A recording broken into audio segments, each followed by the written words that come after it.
Hello అండి, welcome to me అదిరేటి రుచులు food ఎక్స్ప్రెస్లో. ఇవాళ పొంగలి వేసి తీసుకొని అప్పాలు చేశానండి. నెక్స్ట్ లెవెల్ ఉన్నాయి అంతే. అవి ఇవే ఎలా చేశాను, ఏం కావాలి అన్నీ చూద్దాం ఒకసారి రండి. ముందు మనం ఒక ప్రెషర్ కుక్కర్ తీసుకుందామండి. దీంట్లోకి ఒకే ఒక గ్లాసు నానబెట్టిన బియ్యం వేసుకున్నాను. పెసరపప్పు హాఫ్ గ్లాస్ తీసుకున్నా. ఏ కొలతతో రైస్ తీసుకున్నా కానీ అందులో సగానికి పెసరపప్పు తీసుకోండి, సరిపోతుంది. సో ఆ వాటర్ కూడా అంతే 1:2 రేషియోలో వేసేసాను. కొంచెం అల్లం ముక్కలు, ఒక హాఫ్ టీ స్పూన్ అల్లం తురిమేసేసాను. ఒక హాఫ్ టీ స్పూన్ ఉప్పు వేసేసాను. దట్స్ ఆల్ అండి. మూత పెట్టేసాను. 4 విజిల్స్ మీడియం ఫ్లేమ్ మీద వేయించండి. సో దట్ మనకి అన్నము ఉడుకుతుంది, అడుగు మాడకుండా కూడా వస్తుంది. మీకు ఒకవేళ నీళ్ళు తక్కువ అయితే మాత్రమే అడుగు మాడుతుంది.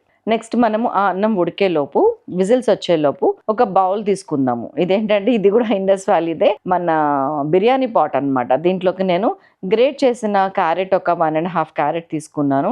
2 చిన్న క్యాప్సికమ్ కూడా తురిమేసాను, అది కూడా తీసుకున్నాను. పచ్చిమిరపకాయలు ఒక 3-4 సన్నగా ఇట్లా ముక్కలు కట్ చేసినాయి, అవి కొన్ని. జింజర్ 1/8 టీ స్పూన్ అండి. జస్ట్ ఆల్రెడీ అందులో వేసాం కదా మనము. మిరియాల పొడి ఒక 1.5 టీ స్పూన్. ఇదిగోండి మిరియాలు ఇలా తీసుకొని, మనం పొంగల్లో ఎట్లా అయితే మనం దంచిన మిరియాలు వేస్తాము, ఇందులో కూడా అట్లా వేద్దాము. కొత్తిమీర కొద్దిగా, ఉప్పు ఒక హాఫ్ టీ స్పూన్, పసుపు ఒక 1/10 టీ స్పూన్. దీని అంతా కలిసి ఒక పక్కకు పెట్టుకున్నాను. దీంట్లోకి ఏం చేస్తానంటే, మన బాయిల్ చేసిన రైస్ ఉంది కదా, విజిల్స్ వచ్చేసినాయి.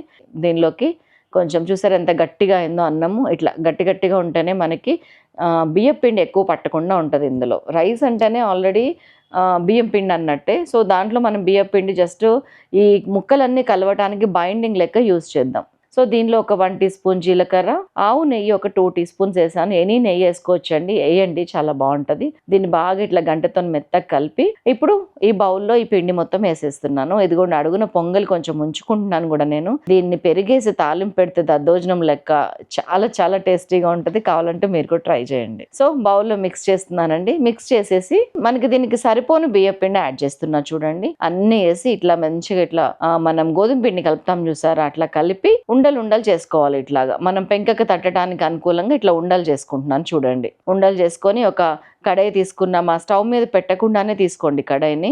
తీసుకొని ఆ ఉండని అద్దేసి మధ్య మధ్యలో హోల్స్ పెట్టి ఆయిల్ వేసేయండి. చక్క అటు ఇటు ఒక 3-4 మినిట్స్ కాలనివ్వండి. ఇదిగోండి మనకి అద్భుతమైన పొంగలి సర్వప్పలు రెడీ అయిపోయినాయి. చూసేసారుగా, ఇంకా చేయటం మీ చేతిలోనే ఉంది. ఈ అద్భుతమైన రుచిని మీరు ఆస్వాదించాలి ఈ కార్తీక మాసంలో అయితే. వెంటనే చూడండి, చేయండి, ఎలా ఉంది, ఎలా వచ్చింది అనేది నాకు చెప్పండి. బాయ్.